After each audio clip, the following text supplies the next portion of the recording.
So, hello everyone. Thanks very much for having me. Unfortunately, my Portuguese is not good enough or not existent, so I can do that, so I apologize, do it in English.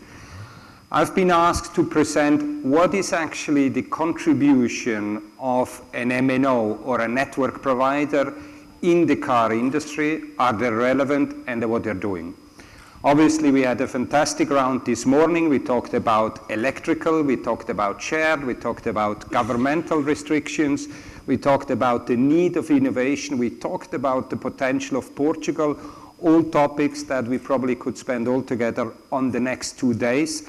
So my presentation will be focused very much just on one aspect, and this is connectivity in the first place, and secondly, explaining, that was the question, what is it actually automotive is doing. So the question is, looking forward 8-10 years, looking how society has changed already, how we're using digital, how we're changing contact, how we're using services and so forth. Do we really believe that society will use mobility like we do it today? Probably not, and I think we would all agree. And probably we should also be, and that's the part that I like the most, we will arrive with a generation that have never used even a wire on a phone and whatever, right? For them it's so natural to have everything digital, on demand, pay when you need it and so forth. So we have actually a second industry flow that helps us driving forward.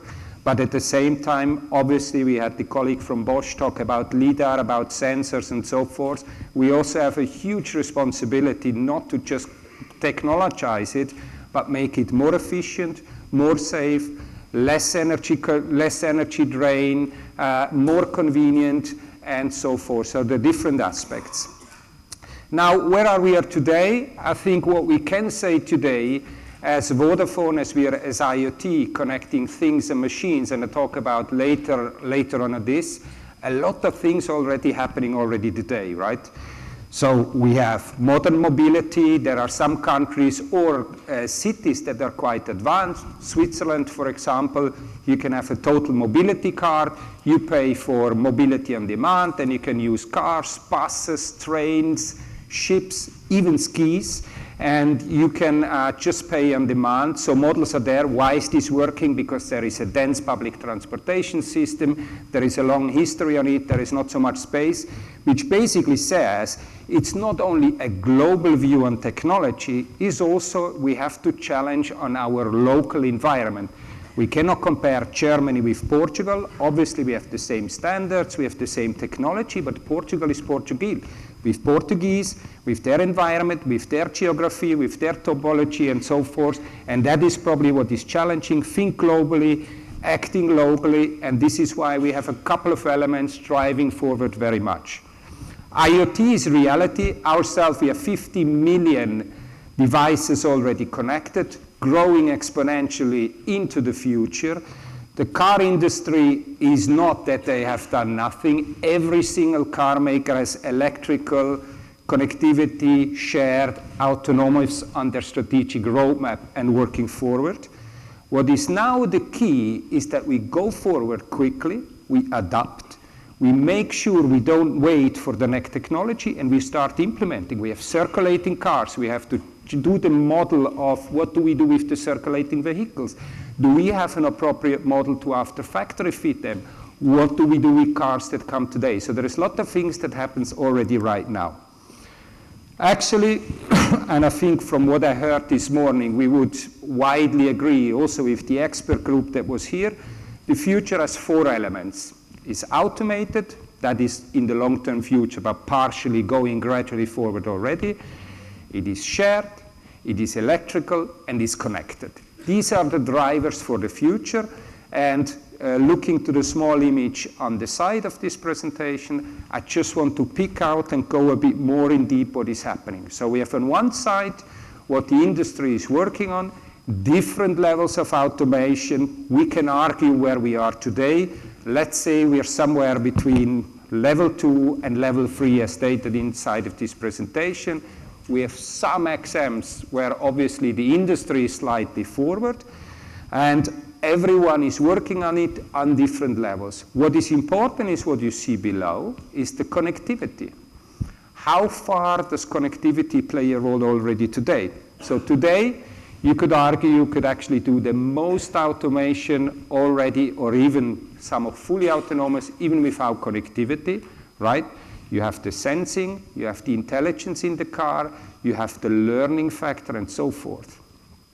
Now, taking a bit outside of car to every learning and intelligent human or machine, communication is an important factor. Why is this important? Like we heard in the presentation or the discussion before, it's the forward looking where the sensor cannot see, factor number 1. It's the exchange of information, factor number 2, super important. It's learning from a wide database to be able to adapt to change. Then bringing into the intelligence into the car and communicate also with the outer car, and therefore you see in the lower end connectivity growing in significance while going forward. Already today, you find many cars already connected, and this is a bit the picture of today, right? Since many years, if you look to OnStar or other adapters, BMW Drive or whatever, since many years you have this almost vertical way of communication. You can communicate with the car, you get the fuel level, you have e-call, you have b-call, you have different things. They bring all super value, no doubt about it. And actually, not only from a business side, but also from an adoption side, I believe we can do much more already what we can do today. Then we have, excuse me, we have just launched now different services where you now can also bring internet into the car, which is important because you have a transporting instrument. You can basically move some of the aspects that you have from your experience from the outside of the car into the inside of the car. We have also a lot of businesses that are using this since years to connect the car. Fleet providers. What would be a fleet provider without knowing where his vehicles are? Enterprises that have duty of care responsibility would actually be quite happy to know the behavior of their drivers on the road and the interaction, so forth.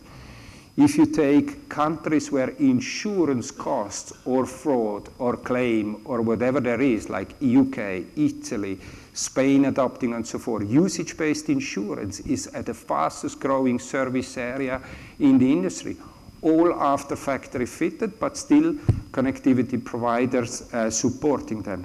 Now what is the next step? Is the communication, and we are just short before that, cars to cars, car to infrastructure, car to businesses, and car to people. That's the next step. And the ultimate goal, and I think this is also where we have to work on, excuse me, is really bringing things together. A smart city without smart cars would not really work. A smart car in a non-smart city can work, but is not ideal, and so forth.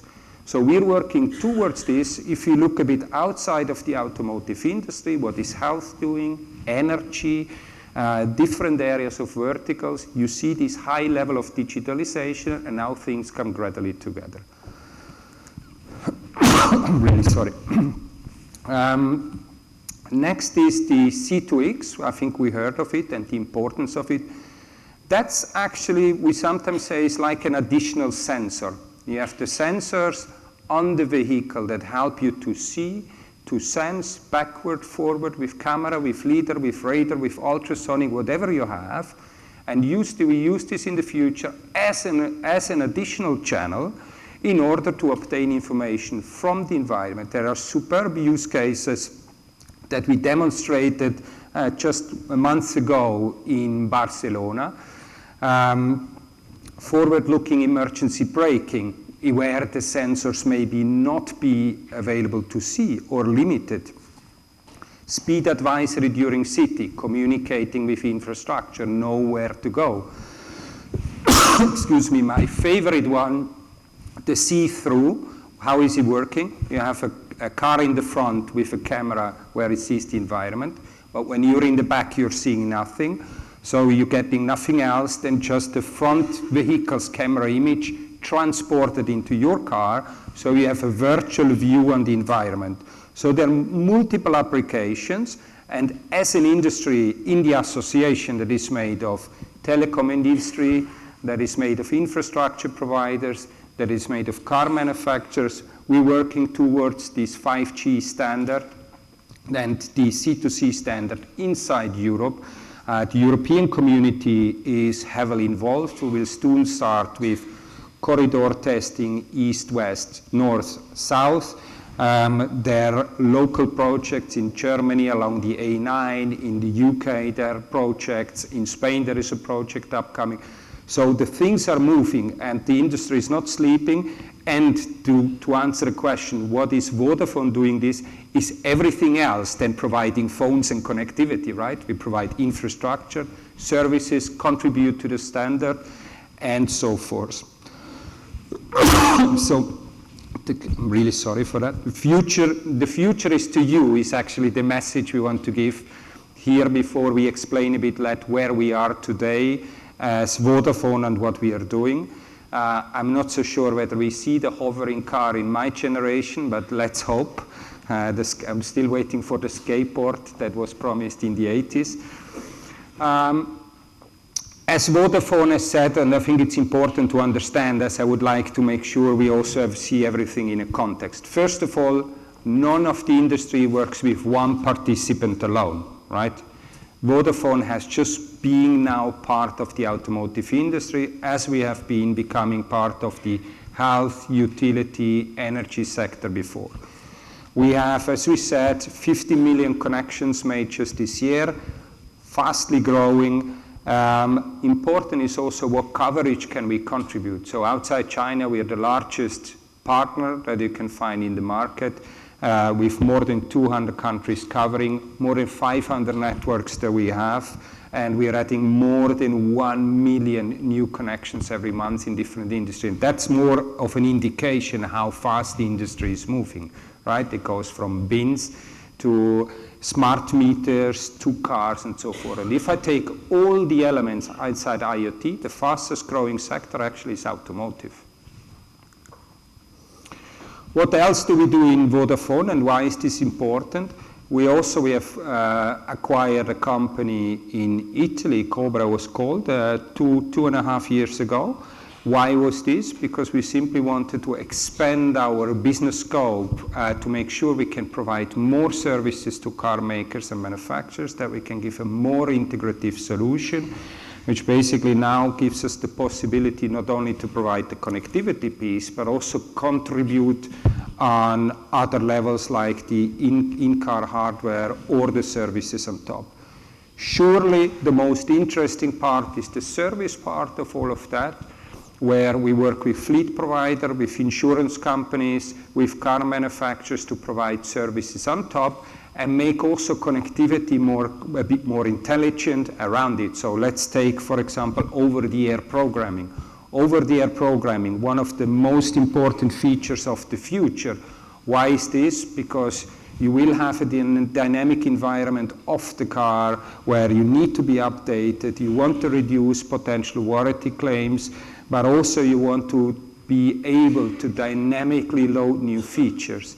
So OTA is super important, but also then the usage of the network will be important. So bringing these two things together, knowing exactly how the network works, knowing being close on the OTA side gives us, for example, the possibility to do network-aware OTA services where we know what is the status of the network. We can do it during the night to reduce costs. We can optimize performance. We can provide a quality guaranteed service level and so forth. We've also, important to say, it's not only the automotive industry as we think of car makers, distributors, dealers, and so forth. It's also the environment and the user of the whole industry, and I think we have also some colleagues here from fleet providers, from insurances, and so forth, that profit from the connected car, and this is also where we see a very strong demand. But on top of that, it's also other transportation means, bikes, bicycles, buses, we heard before trucks, lorries, and so forth. So actually we're talking about transportation. We have chosen for ourselves, for now, the three that are there, and went forward. A couple of examples we'll show later on. And then the ultimate aspect is also, as we talk about a local market and a local system, every market has its ecosystem or environment, right? Insurances work with importers work with distributor networks, work with policies and so forth. Infrastructure providers are important. And interestingly, is despite we have a generic model how this, let's say, ecosystem works, it is still, like I said at the beginning, very much local. Last week I've been in Israel, for example. Israel has a very closed, difficult tax situation, but also they have quite a dynamic car market industry. So what I've seen there is basically that the Israeli importers import all their cars and with no feature. So there is no connector car, there is no sensors, there is no nothing. Then they come into the port area close to Tel Aviv, and what they're basically doing, they're fitting on each car between 4,000 and 6,000 euros value of accessory on the port. I mean, who comes from this industry know this is a superb achievement. So what they're basically doing, a colleague from Nissan may not be very happy about that, but it's interesting to know. So they take out the radio. I was at Nissan, that's what I'm saying, but it's all for the other. Take out the radio that comes with a standard and put an Android device in there with a big screen with services linked directly to the importers and to the dealers. They feed the Mobileye devices for the front, sensors and so forth, and then distributed in the car. Now, would that work in Portugal? I don't know. I'm sure it doesn't work in Italy in this way. I'm sure it doesn't work in Germany that way, but still there is an ecosystem. What is natural and what is clear to everyone, there is a strong connection between car manufacturers, dealers, importers, and insurances. A strong connection, obviously, between the dealer and the customer and the importer, and connectivity and connected services help actually to go from the connected car, and I think, if I understood right, there was a comment before saying, we keep talking about technology, but it's not only about technology. Right, I agree with this. It's about adding value, bringing value, doing something for the consumer. So actually we're talking about the connected consumer that 95% of his life is anyway connected, except he's entering the car. Examples of these are the phase one situations that we saw before, what we have in cars, for example, with Porsche, also a private sharing program, which is very interesting, where 4 friends together can share a car all together, and they're in a fully shared lease condition, everything electronically, you search the car, you reserve it, you take it, and so forth. So there are different endless models out of there.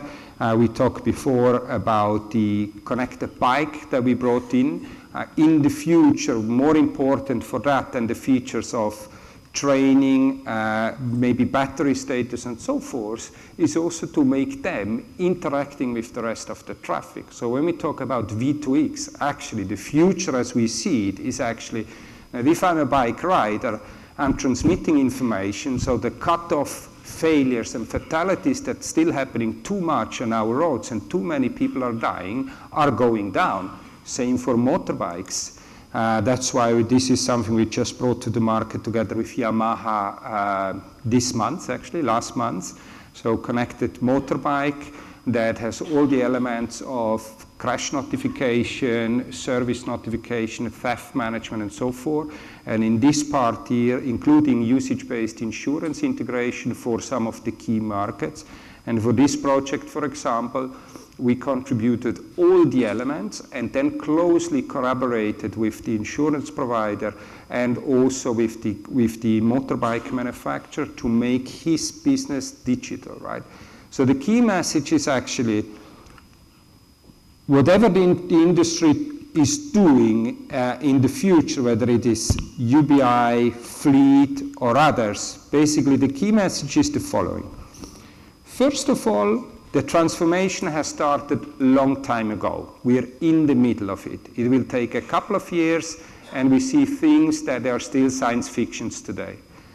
Secondly, none of the industry experts can do this alone, right? You need the electronic competence, the IT competence, the communication, the car manufacturer, the distributors, and so forth. Thirdly, the MNOs, and this was the key question of the day, so like Vodafone, can significantly contribute to the growth of this industry if they learn to work and live with the industry as well and connecting it to the others. And fourth, looking forward to the next presentation from the colleague of Nissan, and thank you very much for your attention.